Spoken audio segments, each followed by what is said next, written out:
એ તો બધા જીવો ઉપર હોય છે, પણ તમને આ પરમ ગતિ પ્રાપ્ત થઈ રહી છે એનું કારણ તમારું જે પારમાર્થિક કર્મ છે કે પરમાર્થ માટે તમે પ્રાણનું બલિદાન કર્યું, કોઈ બીજાને માટે. પરહિત સરિસ ધર્મ નહીં ભાઈ. ત્યાં ભગવાન રામ કહે છે રામાયણમાં કે પરહિત જેવો શ્રેષ્ઠ ધર્મ બીજો નથી. પરા તો યાદ રાખો, રાષ્ટ્ર એક શરીર છે, भारत एक जीता जागता राष्ट्र पुरुष है, हम सब उसके अंग है और अंग अपने आप को अंगी से अलग करके नहीं देख सकता, अलग करने जाएगा टिक नहीं सकता, जुड़ा रहेगा लेकिन भावनात्मक रूप से डिस्कनेक्ट रहेगा. देश में रह करके, देश का खा करके, देश के संसाधनों का लाभ लेकर के, लेकिन भावनात्मक दृष्टि से देश से दुश्मनी करेगा. देश वो पोलियो की तरह है, वो निष्प्राण रहेगा.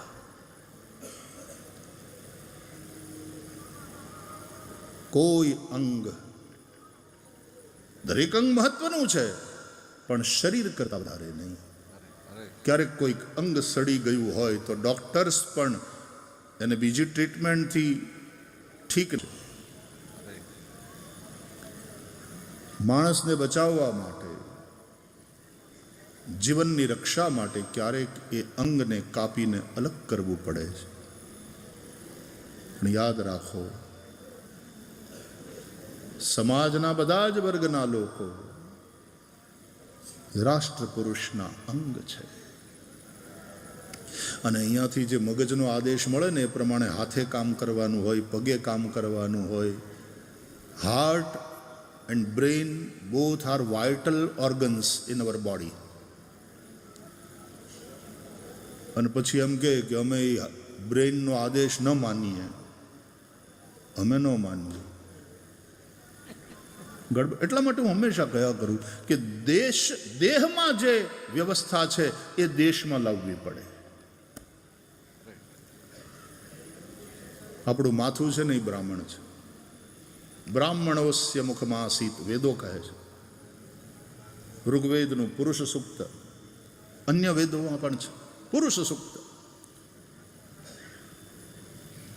મુખમ કિમાસીત બાહુ કિમુરુ પાદા ઉચ્ચેતે. વેદમાં પ્રશ્ન કરવામાં આવ્યો કે આ જે વિરાટ પુરુષ છે એનું માથું કોણ, એનું મસ્તક કયું, એના બાહુ કોણ, એના ચરણ કોણ? અને જવાબ આપ્યો બ્રાહ્મણોસ્ય મુખમાસીત બાહુ રાજન્ય ક્રતઃ ઉરુ તદસ્ય જદ્વૈશ્ય પદ્વ્યાગ્નુ શૂદ્રો અજાયત. બ્રાહ્મણ એનું મસ્તક છે. બ્રાહ્મણ જે જ્ઞાન પ્રધાન છે. Brain is here, this is head. અને આનું કેમ મહત્વ છે? એ ડિસ્ક્રિમિનેશન છે. સૌથી વધારે મહત્વનું આ એ ભેદભાવ કહેવાય. ભેદભાવ નથી. હાથ કપાઈ જાય માણા જીવતો રે, ઠૂંઠો કહેવાય. પગ કપાઈ જાય માણા જીવતો રે, લંગડો કહેવાય. અરે જીભ કાપીને ફેંકી નાખે તોય માણા જીવતો રે. આ કપાઈ ગયું તો કોઈ જીવે?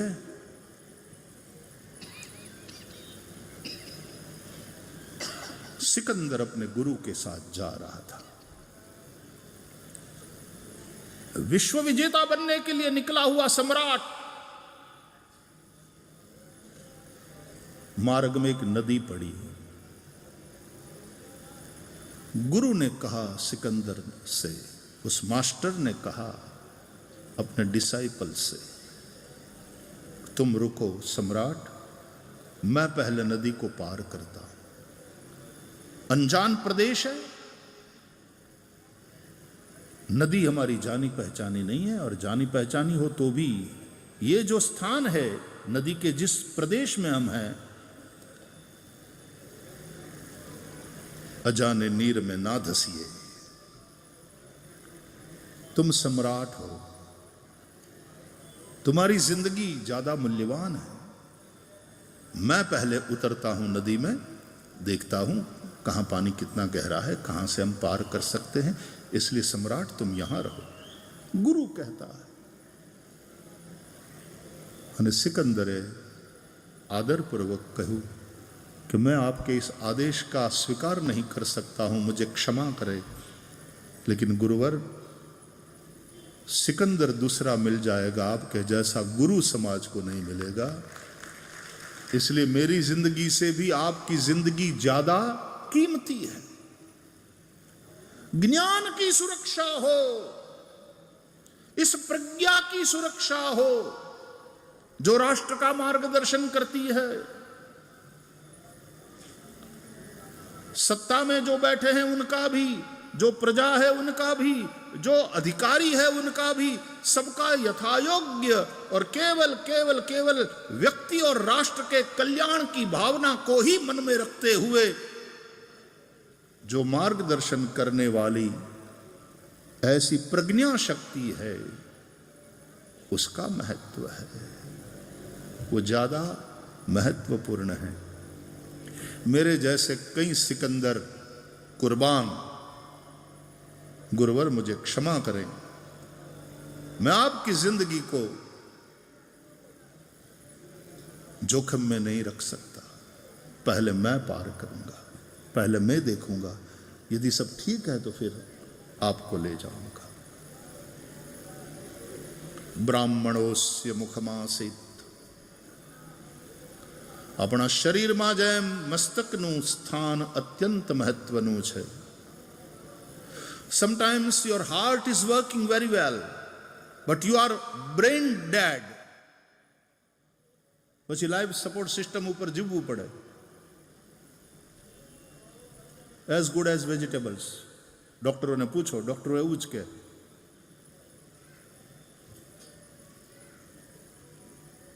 પણ જો હાર્ટ ફેલ્યોર, તો બ્રેન કરતા પણ વધારે મહત્વનું આમ હાર્ટ ફેલ્યોર, હાર્ટ એટેક, તો ભેજું બરાબર હોય તોય હું બધું ગયું।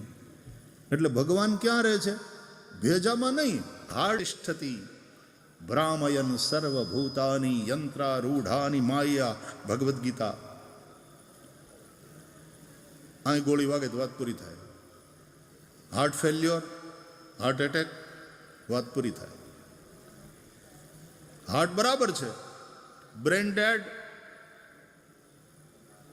ભાજીપાલા જેવું। તો આપણા શરીરમાં પણ આ માથું છે ને એ બ્રાહ્મણ છે। બ્રહ્મને જાણે એ બ્રાહ્મણ। બ્રાહ્મણ જ્ઞાન પ્રધાન છે। તમારી પાસે બુદ્ધિ છે, intellect, brain is an organ, પણ પછી એને ખીલવવું જોઈએ, મગજને ખીલવવું જોઈએ। બુદ્ધિ, પ્રજ્ઞા, ઇન્ટેલેક્ટ, ભણો, પ્રજ્ઞાવાન થાઓ। બ્રાહ્મણ, બ્રહ્મને જાણે તે બ્રાહ્મણ।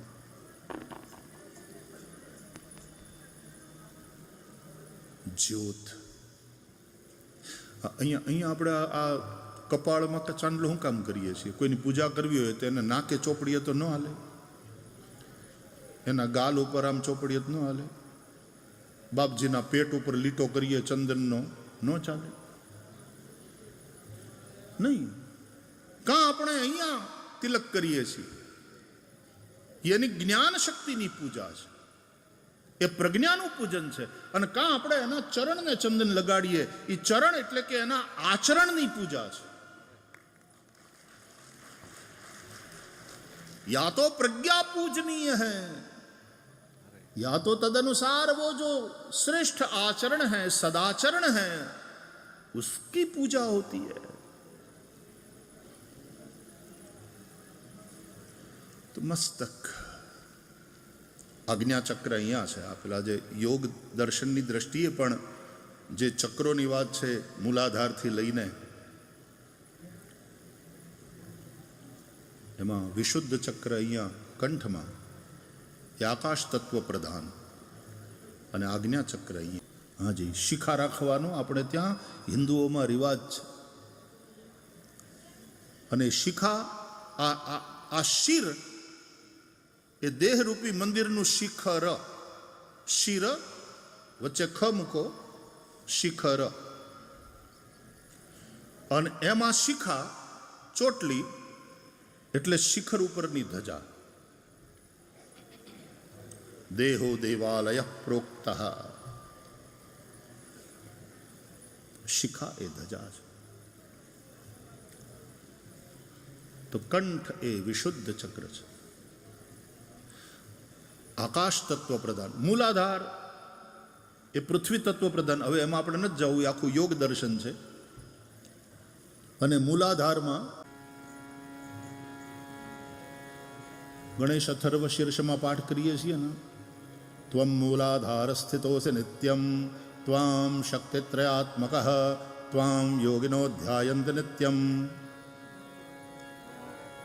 ત્વમ મૂલાધાર સ્થિતોસि નિત્યમ. સાધનાના શ્રી ગણેશ કરવા છે. પગની એડીથી મૂળ સ્થાનને દબાવી પ્રાણોનું ઉત્ક્રમણ કરી ષડચક્રોનું ભેદન કરવાનું હોય. અને પછી સતીએ ત્યાગ કર્યા ને પ્રાણ દક્ષના યજ્ઞમાં જઈને, તો અસ કહી યોગ અગ્નિ તનુજારા, યોગાગ્નિમાં પોતાના શરીરને બાળીને ભસ્મ કર્યું. જેને કુંડલીની જાગરણની વાત કરવામાં આવે તો આખો એક યોગ દર્શન એ અલગ વિષય છે. અને એમાં ષડચક્રોનું ભેદન કરીને સહસ્રારથી જ્યારે પ્રાણ, તમને ખાલી હિન્દુઓ છો, સનાતની છો, તમને ખૂબ ધર્મ શ્રદ્ધા છે, ખાલી થોડા સંકેતો બતાવી દઉં. શિવાલય હોય ને, આપણે ત્યાં શિવ મંદિર બનાવવામાં આવે, તમને ખબર છે શિવ મંદિરના ગર્ભગૃહમાં થાળું પહેલાથી બનાવીને તૈયાર રાખ્યું હોય. પણ શિવ મંદિરનું શિખર એ ઉપરથી ટોટલી બંધ કરવામાં ન આવે.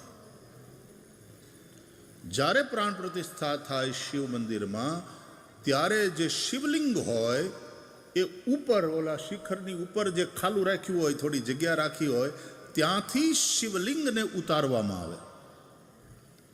તમે જોયું છે ક્યાંય પ્રાણ પ્રતિષ્ઠા થતી હોય ત્યાંથી શિવલિંગને ઉતારવામાં આવે. અને એ ઉતરેલું એટલે કે અવતરેલું શિવ તત્વ એ પછી ઓલા થાળામાં પ્રતિષ્ઠિત થાય. એ પછી એકદમ સ્થિર થાય. અને થાળું એ હંમેશા એની ધારા ઉત્તર તરફ જતી હોય. અને એ બધું થઈ જાય. પ્રતિષ્ઠા વિધિ, પ્રતિષ્ઠા, ષ્ઠા ગતિ નિવૃત્તાઓ હવે નહીં હલે, અચલ પ્રતિષ્ઠા છે. અને પછી ઉપરનું એ શિખર હોય એ બંધ કરવામાં આવે. પછી એ શિખર ઉપર કલશ, ધ્વજદંડ અને ધ્વજા. પછી કલશ પ્રતિષ્ઠા, ધ્વજાનું પૂજન. આ આપણી કર્મકાંડની ઋષિઓએ બતાવેલી બધી વિધિઓ છે સાહેબ, એના એક એકના અર્થ છે. શરીર માના ગર્ભમાં માતાના રજ અને પિતાના શુક્રથી તૈયાર થાય એક પિંડ. અને પછી ચેતના અવતરે છે.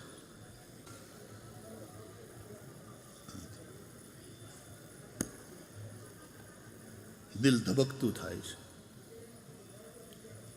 આપણો જન્મ થયો એ પહેલાથી આપણું હાર્ટ ધબકે છે નોન સ્ટોપ. કેટલી મહેનત કરે છે આપણું હાર્ટ. એ તો આપણે ગાંઠિયાને ભજીયા ખાઈ ખાઈને બચાડાને થકવી દઈએ છીએ. કોલેસ્ટ્રોલ વધે ને પછી આર્ટરીઝ બધી બ્લોક થતી જાય, એટલે હાર્ટને જાજુ પમ્પિંગ કરવું પડે. બાકી હાર્ટ તો બચાડું દિવસ ને રાત. આપણે થાક્યા પાક્યા હોય તો એમ કે તું હુઈ જા, હું છું ને, હું ધબકતું રહીશ. આપણે સૂઈ જઈએ ત્યારે પણ હાર્ટ ધબક્યા કરે, શ્વાસ ચાલ્યા કરે છે. મારા નાથે આ કેવું બનાવ્યું છે યંત્ર, કેવો બનાવ્યો પવન ચરખો. એના ઘડનારાને તમે નિરખો, એના ઘડનારાને તમે નિરખો. એ જી એના ઘડનારાને તમે નિરખો